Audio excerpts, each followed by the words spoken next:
Hello and welcome to episode 6 of Let's Talk Learn Tech podcast with me, your host, Pranjalee. Identifying skill gaps, nurturing talent, and filling vacant positions through L&D and HR interventions is a critical priority for success and growth of any organization. And this calls for a sustainable talent pipeline that consistently identifies and prepares talent for open positions across the organization. But building a sustainable talent pipeline is easier said than done, which is why HR readiness is of utmost importance to make an organization future proof and give it the desired competitive advantage. Joining me to piece this together is Mugdha Naik, HR Manager, Nikita Srivastava, Pre-Sales Manager, and Nishat Sheikh, Regional Sales Manager. So let's dive straight in. Mugdha, I'll start with you. The VUCA world we are living in today necessitates the importance of an always skilled and always ready workforce. So, how can organizations, one, ensure a skilled talent pool, and two, connect the dots between this and sustainable talent pipeline? So let me try to explain this in a very simple language. Whenever you ask any employee, what are the three main factors that are important for him or her in selecting and staying in a job, the most common reply you would get is as follows and in this order. The first being money, second being satisfaction of being in a job role that he or she loves, and third is the desire to learn and grow on the job. Now let's focus on the third one, which is the desire to learn and grow on the job. How would we achieve that? It is only through a robust L&D program where the employees experience the learning happening along with their own journey in a particular company. Now, this is from an employee point of view, and it is a very important factor for any employee because it's something related to his or her personal growth as well. Now, let's try to see what it is that the employers want. Of course, they want their businesses to grow and they want their businesses to be profitable. And how do you think this would be achieved? It would only be through a supercharged workforce that they will be able to achieve the same. So here, L&D is the key aspect in ensuring that happens. Because it's not only when your employees keep learning on the go that they will be ready to face challenges, but they will also be ready to take up the next role, which would then create a talent pipeline which is ready to do wonders for your business. So if I have to sum up what I've just said, if I have to sum up my thoughts, L&D, according to me, is directly proportional to the business's success. Absolutely. You mentioned the supercharged workforce, which I think is critical for the sustainable talent pipeline that we speak of. An important part of this is always the digital learning tools or the platform on which perhaps the organizational learning and development can happen seamlessly. Anisha, do you have any thoughts on the kind of digital learning tools that are needed for this? In order to attract a talent pipeline and employee capability development, right? In order to do this, apart from the in general parameters, so which the employee sees, like the organization culture or the employer benefits, maybe there is some benefits that, so he gets. So today, L&D is going to play a very critical role in ensuring that the organization is attracting the right talent. So this is not only to attract the right talent from outside, but also to ensure that the existing talent pool is productive and is contributing to the top line of the organization. So I think LMS, learning management systems, are something that are going to play a very important role here. Absolutely. LMS also increases the reach and scalability of an organization, ensuring that all its employees, wherever they are, at any time, any place, can access the training. Speaking of training, it's important that the content is related and relevant to the target audience. Nikita, what do you think is the role of content? How does it plug into the talent pipeline? Yes. So very truly, content plays a very important role nowadays because employees look forward to personalized learning. And when you are in a such format wherein you are doing the individualized learning, you should have a strong, relevant content. The content should be engaging. It should have the relevancy in terms of high interactivity. The modes used should be like audio, visual, and tactile mediums of delivery. If the content is up to date and consistent with the organization's brand, then the right message and it goes to the employees, and the best practices can be used to motivate the workforce. So the main thing is content should be the larger part of the impactful learning experience that enables the success of any organization and its people. So it should be aligned both to the job roles of the employees and to the business goals. True, engaging and relevant content is also sticky so that employees are able to retain the information and apply it better in the workplace. So while it's critical to invest in learning and development programs for your existing workforce, given the dynamic nature of business, sometimes opening the door for fresh talent is equally important to either complement or supplement your in-house resources. Which brings me to you, Mugdha. How can organizations, HR in particular, leverage employee capability development and training interventions to establish an employer brand?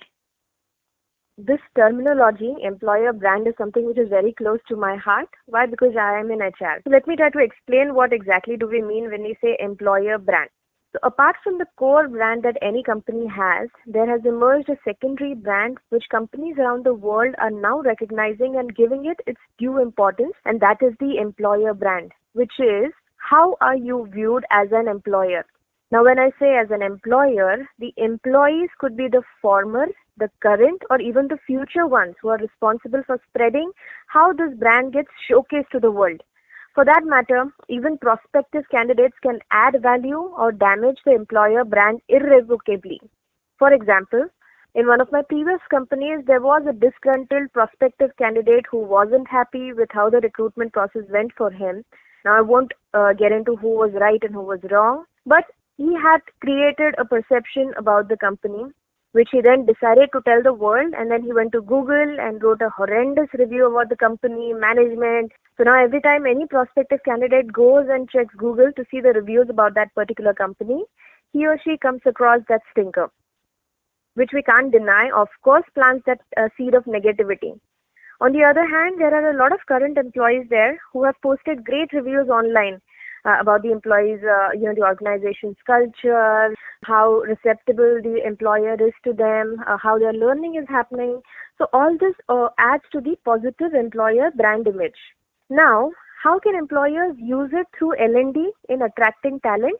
I would like to throw these questions to you and also the audience. Tomorrow, if you wish to apply for any XYZ company and you're just scrolling through their LinkedIn page and you come across great posts of how that particular company's L&D is super active, how employees have posted success stories where they were able to actually enhance their own learning, they were able to learn new things daily and then put it to use in their career, the ladder that they climb in that particular organization. So what sort of perception would that create in your mind?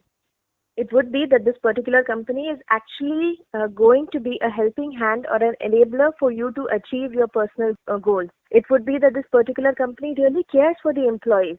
It would be this company is actually interested and involved actively in ensuring that the employees gain knowledge and learn, which is a huge thing. I know I would get super excited and I would jump on that wagon immediately. So that's how L&D can help in not just attracting, but engaging and retaining good talent too.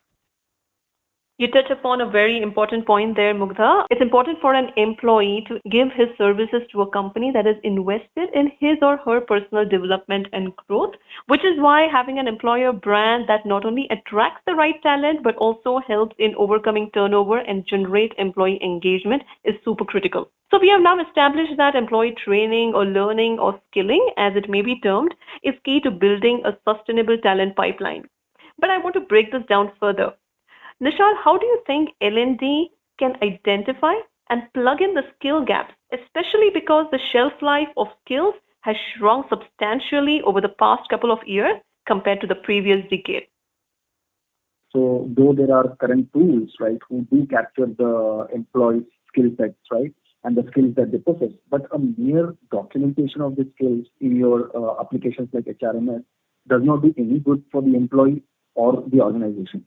So there needs to be a comprehensive capturing of this employee skills, their skill level, and these needs to get mapped to the along with a career development process. Now, what role LMS plays here is I'm going to explain you. So the skills and the skill levels that are captured and the career development process which has been captured in HRMS. So this information needs to flow seamless in your LMS. And now LMS should map the relevant content. As you rightly said, the shelf life of content is very dynamic, it's very agile. So the LMS should be capable enough of mapping this relevant content against the employee's current skills and the skills which are required for an employee to move forward in his career. So to cut short, so in one statement, if I have to tell you, an inbuilt robust competency development module is the key here. Agreed. A competency development module will help an organization not just plan for its current requirements, but also be future ready. So, Nikita, how do you think off-the-shelf content or any content which can be mapped to the desired competencies be brought about? So whether it's the off-the-shelf content or custom content, all the kind of these modules meet the important and diverse learning needs when they are used properly. So the most purposeful approach that we have to take to the training content is to make it mapped to the right, streamlined to the functions that various job roles perform, and curate the curriculum as per the resonation of the employee needs. So it's very important while we are choosing the OTS, off-the-shelf content or any content, the mapping has to be very proper with finding the proper job roles. And we know that nobody in the business needs understand its needs more than its people. So when we are evaluating content providers, it's very important to make these providers understand what's the client culture, what is the requirement, and what is the success factor for the business, and then properly match the solution. Also, the content should be combined with the good data analytics so that the better learning journeys can be defined. So everything starts from the beginning. While you are choosing your content providers, you should map it thoroughly with your organization's culture and strategy. Absolutely. What you're trying to say is that we need to start with the right objective setting, understanding what is my business objective, what is my learning and development objective, and build on that, which again includes identifying your right target audience and then going to the providers to see what really matches to your requirements. So one is, of course, to ensure that the competency mapping and development is being done with technology tools and the relevant training content, but it's also about the speed at which it needs to evolve in light of the changing environment. Interestingly, agility has garnered attention due to COVID-19, which literally left us with little to no choice on adapting and skilling. So, Mugdha, let's talk about optimizing performance calibration and staying agile. How can organizations really do that? So again, let's first try to understand what do we mean when we say a high performance culture. So as Eagle's Flight, which is an MNC which provides trainings across the globe, they have rightly said that the characteristics of a high performance cultures are as follows.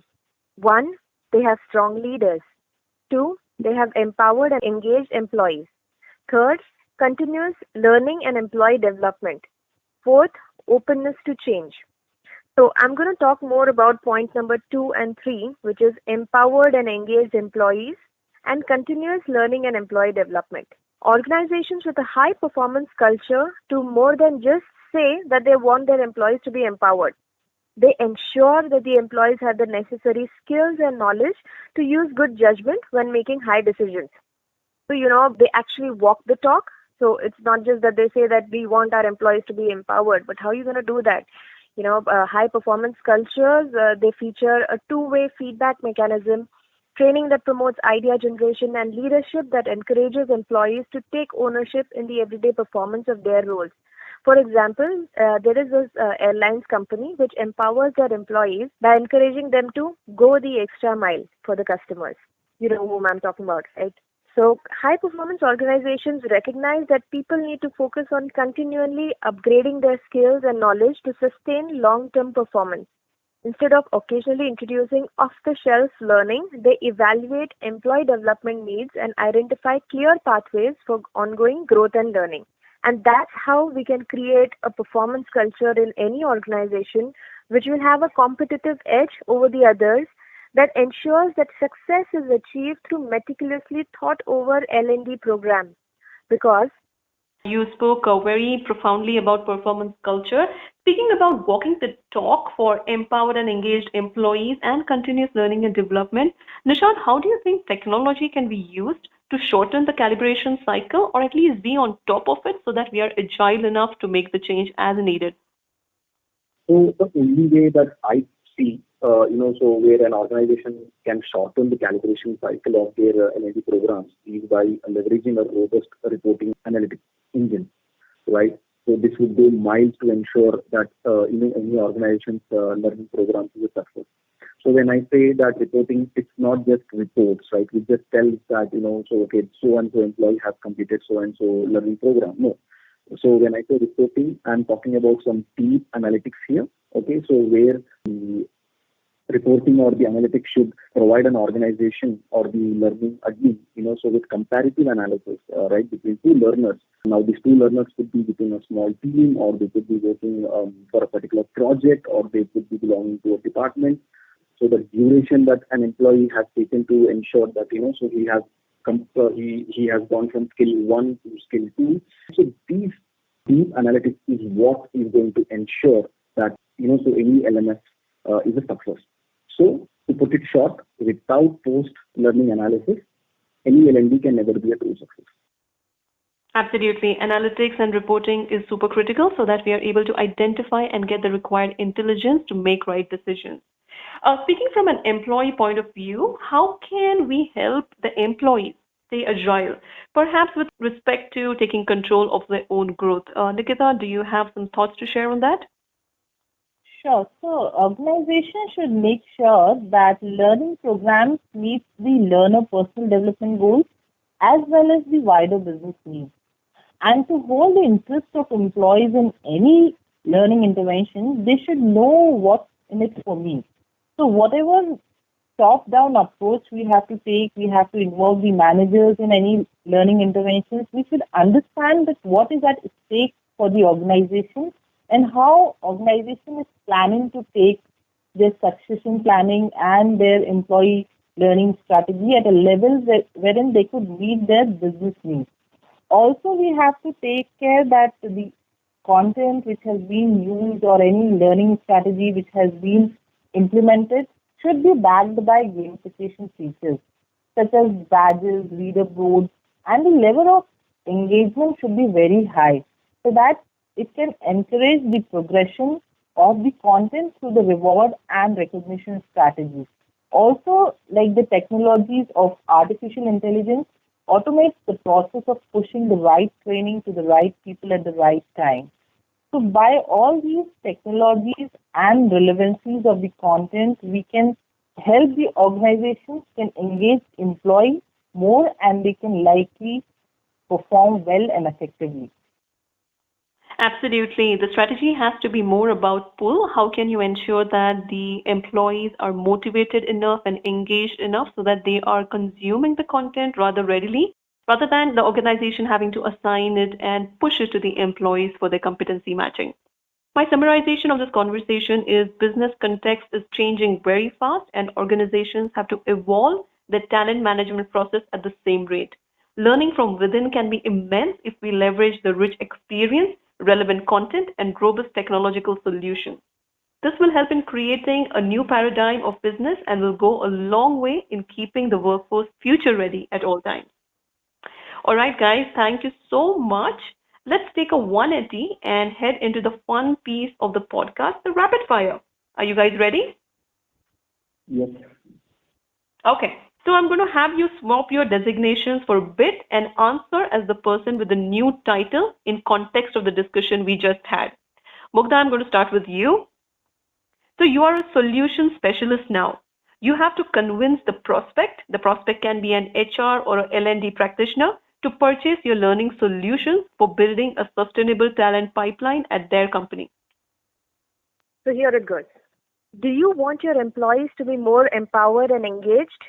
Do you want to build a high performance culture? Do you want a robust and sustainable pipeline which will take care of things like succession planning? You need to get yourselves an LMS then. There you go. That's awesome. And you had a nice marketing ring to it also. So I think it's more like a solution specialist and a marketer. But well done. All right, Nishad. You are the HR and you need to get buy-in from your employees for adoption of the learning solutions that you have just purchased, perhaps from Mugdha. What would your value Okay. proposition be? Right. Firstly, Pranjali, you have actually solved with a very interesting function for me. Okay. So if I am an HR, right, and if I have to ensure that there is, so absolute 100% absorption of that tool, then I think as an HR, one safest and the most widely accepted approach would be to include this as part of the organization culture and also ensure that this is part of employee planning. Because fortunately, so this is one way you can ensure that every employee takes this particular application as serious as the organization is looking at.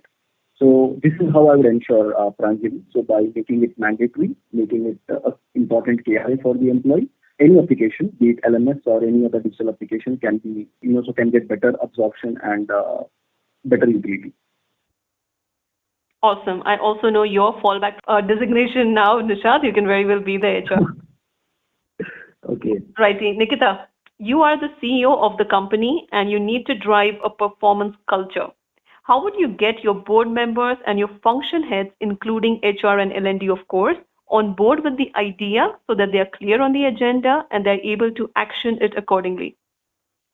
So, frankly, as I always said, there has to be a top to down bottom approach to any learning intervention. So, I will involve the managers, leads of all the departments to see what are the objectives, what are the pain areas that they want to address in through any learning interventions, and I'll then check, ask the managers to find out the pain areas of the subordinates, and I will clearly lay down the measurables that could attach to the ROI for any intervention. So it should be measurable, it should be seen in their performances, in the organization growth, in the profit. So there has to be a clear, streamlined structure to measure everything. Whenever you are going through any learning intervention, it should be result oriented. All right, that's all from our side. We would love to connect with you on LinkedIn. Thank you for listening, you all. See you next month.